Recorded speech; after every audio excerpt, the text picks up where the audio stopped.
राजस्थान के एक छोटे से गांव धनपुर में एक गरीब लकड़हारा रामू अपनी पत्नी बेला के साथ रहता था। रामू जंगल से लकड़ियां काटता और बाजार में बेचकर अपने घर का खर्चा चलाता था। एक दिन रामू बाजार में लकड़ियां बेच रहा था। लकड़ियां ले लो, लकड़ियां सूखी सूखी सस्ती सस्ती लकड़ियां ले लो। तभी एक अमीर व्यापारी सेठ जगतराम की नजर रामू पर पड़ी। सेठ ने सोचा, ये तो बड़ा भोला दिखता है, इसे तो आसानी से ठगा जा सकता है। ए लकड़ी वाले, क्या सारी लकड़ियां बेचेगा? जी हाँ हुजूर, क्यों नहीं। मैं 2 चांदी के सिक्के दूंगा, पर शर्त ये है कि लकड़ियां जिस हालत में हैं उसी हालत में चाहिए। रामू ने भोलेपन में हामी भर दी। रामू सेठ के पीछे पीछे चल पड़ा। जब वे सेठ के घर पहुंचे, सेठ बोला, अब लकड़ियां और तुम्हारा घोड़ा दोनों मेरे हुए। मगर हुजूर, मैंने तो सिर्फ लकड़ियां बेची थी। पर शर्त थी लकड़ियां उसी हालत में, यानी घोड़े पर लदी हुई। रामू बहुत गिड़गिड़ाया, लेकिन सेठ ने उसे भगा दिया। रामू दुखी होकर घर लौटा और सारी बात अपनी पत्नी बेला को बताई। बेला ने उसके आंसू पोंछे और कहा, घबराओ मत जी, अब मैं बाजार जाऊंगी, शायद मेरी किस्मत अच्छी निकले।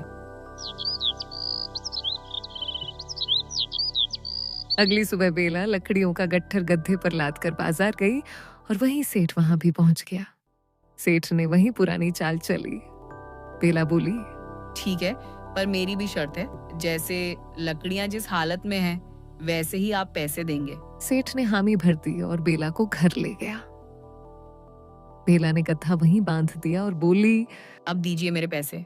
सेठ ने पैसे दिए तो बेला बोली, शर्त के मुताबिक पैसे जिस हालत में हैं उसी हालत में दीजिए, यानी जिस हाथ से निकाल रहे हो वह भी देना होगा। यह सुनकर सेठ घबरा गया। भीड़ जमा हो गई। बेला चिल्लाई, इसे राजा के पास ले चलो। राजा हरिमोहन सिंह के दरबार में सारी बात रखी गई। राजा ने बेला की चतुराई देखकर सेठ को 50 सोने के सिक्के देने का आदेश दिया। राजा का फैसला सुनते ही सेठ की हालत पतली हो गई।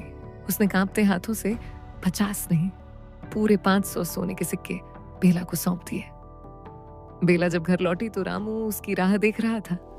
दूर से गधा आता दिखा, लेकिन उसकी नजरें थैली पर टिक गईं।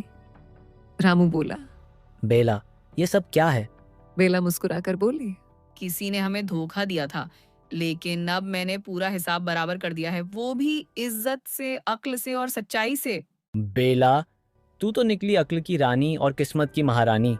उस दिन से गांव में बच्चे बूढ़े सब कहा करते हैं, जिसके घर में बेला है उसे सेठ से क्या डरना।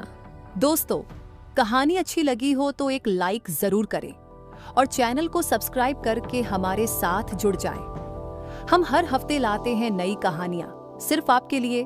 तो अगली कहानी तक अपना ध्यान रखें और जुड़े रहें।